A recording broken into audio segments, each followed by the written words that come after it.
क्यों माता शीतला को बासी पकवान का भोग लगाया जाता है? जानिए इस छोटी सी कहानी के द्वारा। हर साल चैत्र मास की कृष्ण पक्ष की अष्टमी तिथि को शीतला अष्टमी मनाई जाती है।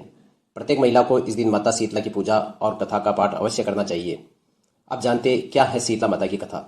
एक गांव में एक ब्राह्मण और उसकी पत्नी रहती थी। उन ब्राह्मण दंपति के 2 बेटे और 2 बहुएं थी। उन दोनों बहुओं को बहुत ही लंबे समय बाद पुत्र रत्न की प्राप्ति हुई। पुत्र रत्न प्राप्ति के कुछ समय बाद ही शीतला अष्टमी का पर्व आया। शीतला अष्टमी के नियमानुसार इस दिन ठंडा भोजन तैयार किया जाता है। लेकिन उन दोनों बहुओं के मन में विचार आया कि यदि हमने ठंडा भोजन खाया तो हम कहीं बीमार न पड़ जाए।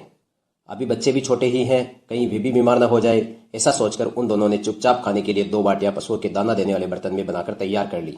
इसके बाद दोनों बहुएं अपनी सासू माँ के साथ माता शीतला की पूजा करने गई और माता की कथा सुनी। पूजा से लौटकर आने के बाद सास तो शीतला माता के भजन गाने लगी, लेकिन दोनों बहुएं बच्चों के रोने का बहाना बनाकर वहां से घर लौट आई। इसके बाद दोनों ने पशुओं के बर्तन से गर्मा गर्म बाटी निकाली और उनका सेवन किया। इसके बाद जब सास वापस घर आई तो उसने दोनों बहुओं को आवाज लगाई और उनसे भोजन करने के लिए कहा। दोनों बहुओं ने सासू माँ के साथ ठंडे भोजन का सेवन किया और फिर अपने काम में लग गई। काफी देर बाद सास ने कहा कि बच्चे बहुत देर से सोए हुए हैं, उन्हें उठाकर भोजन करा के सुला दो। बहुएं जैसे ही अपने बच्चों को उठाने के लिए गई तो उन्होंने देखा कि दोनों बच्चे मर चुके हैं। उन्होंने सोचा ये सब शीतला माता के प्रकोप के कारण हुआ है। बहुएं विवश हो गई। सास को जब बहुओं की सारी बात पता चली तो वह बहुओं से लड़ने लगी। सास बोली कि तुम दोनों ने अपने बेटों के लिए शीतला माता की अवहेलना की है, इसलिए मेरे घर से निकल जाओ और कैसे भी हो अपने बेटों को स्वस्थ करके ही वापस घर लौटना।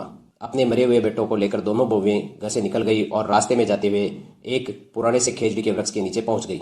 इस वृक्ष के नीचे अवरी और शीतला 2 बहनें बैठी हुई थी। दोनों के बालों में बहुत सारी जुएं थी। वहीं दोनों बहुएं भी थक कर उस वृक्ष के नीचे पहुंच गई।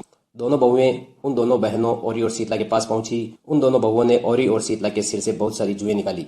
जुओं का नाश होने से औरी और शीतला ने अपने मस्तक में बड़ी शीतलता का अनुभव किया और उनसे कहा कि तुम दोनों ने हमारे मस्तक को ठंडा किया है, वैसे ही तुम्हें पेट की शांति मिले। इतने पर दोनों बहुएं रोती हुई बोली कि हम किस्मत का दिया हुआ ही लेकर मारी मारी भटक रही हैं, लेकिन अभी तक माता शीतला के दर्शन नहीं हुए हैं।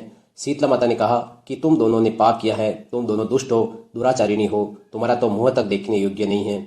शीतला अष्टमी के दिन ठंडा भोजन करने के बदले तुम दोनों ने गर्म भोजन कर लिया था।